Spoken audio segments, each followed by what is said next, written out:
వైవిధ్యమైన కథలతో సినిమాలు చేస్తూ బ్యాక్ టు బ్యాక్ హిట్స్ అందుకుంటున్నాడు హీరో సుహాస్. అతను నటించిన తాజా చిత్రం గొర్రె పురాణం.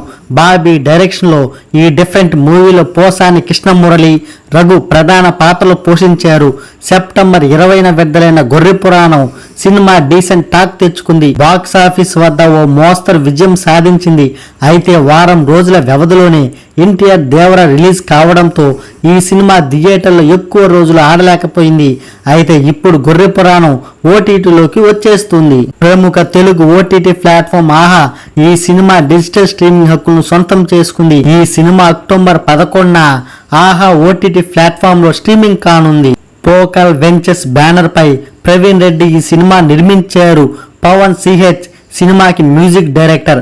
గొర్రె పురాణం టైటిల్ తగ్గట్టే ఈ సినిమా కథంతా ఓ గొర్రె చుట్టూ తిరుగుతుంది.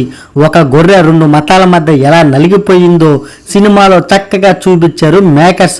ఓ వ్యక్తి ఇంట్లో బక్రీద్ పండగకు రావాల్సిన గొర్రె అక్కడ నుంచి తప్పించుకొని ఒక గుడిలోకి వెళ్తుంది.